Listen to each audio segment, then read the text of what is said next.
नमस्कार, मैं हूँ मृत्युंजय मिश्रा और आप मुझे देख रहे हैं e learning science YouTube channel पे।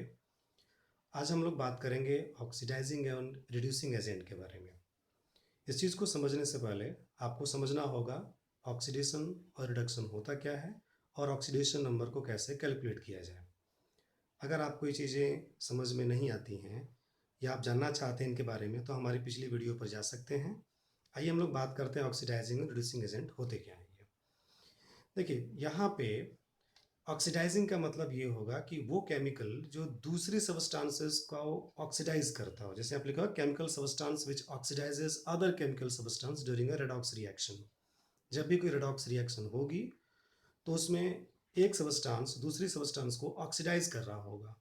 तो वो केमिकल स्पीसीज जो दूसरी केमिकल स्पीसीज को ऑक्सीडाइज कर रही होंगी उन्हें हम लोग ऑक्सीडाइजिंग एजेंट बोलेंगे।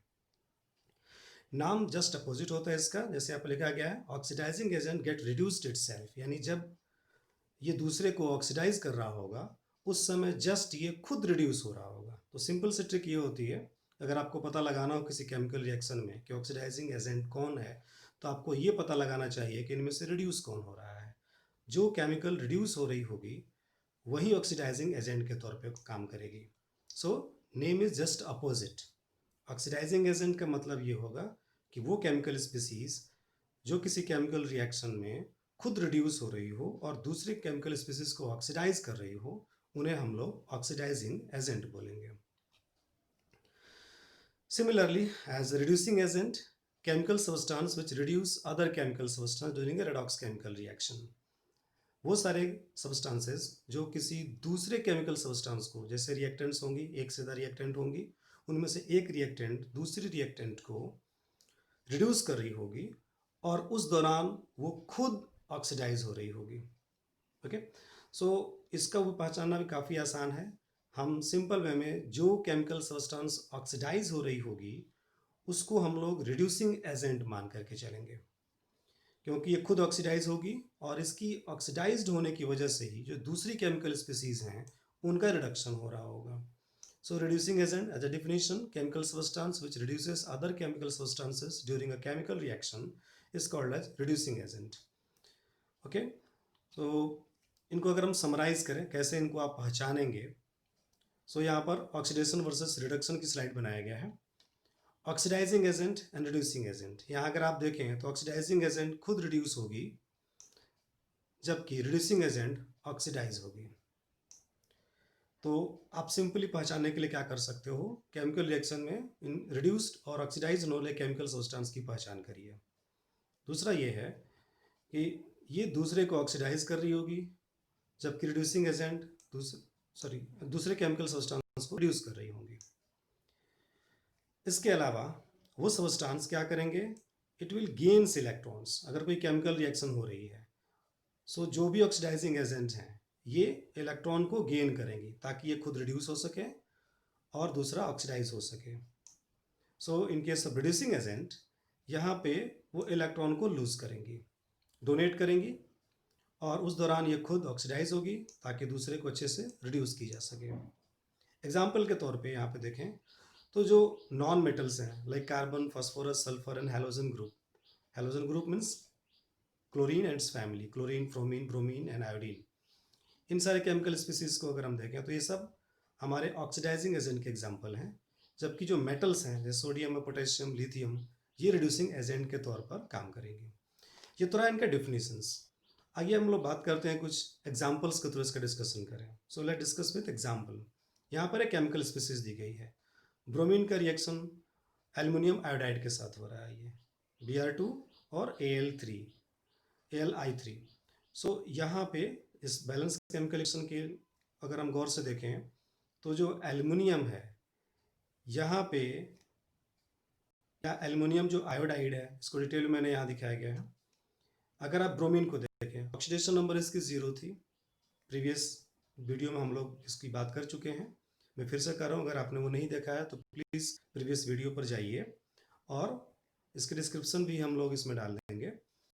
तो सिंपली ब्रोमीन चूँकि प्योर सब्सटेंस है, अनबॉन्डेड है, मतलब किसी दूसरे एलिमेंट से बॉन्ड नहीं किया, इसलिए इसका ऑक्सीडेशन नंबर 0 होगा, ऊपर इंडिकेट किया है। और यह है aluminium iodide. Aluminium +3 oxidation state में है, जबकि आयोडीन या आयोडाइड -1 ऑक्सीडेशन स्टेट में है। सो इस पूरी केमिकल रिएक्शन को अगर हम गौर से देखें तो ब्रोमीन का ऑक्सीडेशन नंबर 0 से +1 की ओर मूव कर गया, यानी जो ब्रोमीन है ये क्या हो रहा है यहाँ पे, इसका हो रहा है ऑक्सीडेशन, यानी इस केस में इसका होगा रिडक्शन।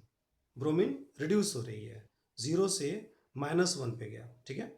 सो इसके लिए हम रिडक्शन टर्म यूज करेंगे, और चूंकि ये खुद रिड्यूस हो रही है इसलिए ये एक ऑक्सीडाइजिंग एजेंट के तौर पे काम करेगा, ठीक है।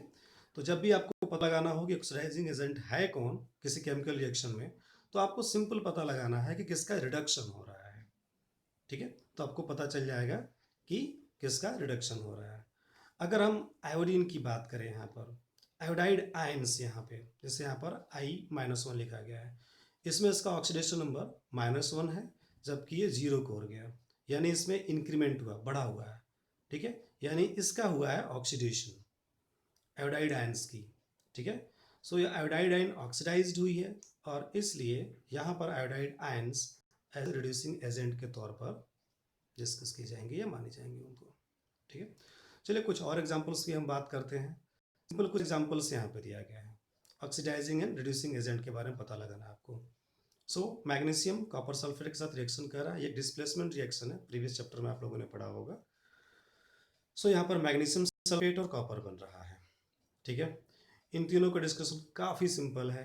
Magnesium 0 oxidation state, magnesium sulphate में ये +2 ऑक्सीडेशन स्टेट में चला गया, यानी मैग्नीशियम 0 से +2 की ओर गया, ऑक्सीडेशन नंबर बढ़ा है, यानी इसका हुआ ऑक्सीडेशन, यानी ये हुआ रिड्यूसिंग एजेंट। वैसे भी हमने एग्जाम्पल में पढ़ा हुआ है मेटल्स को एज ए रिड्यूसिंग एजेंट।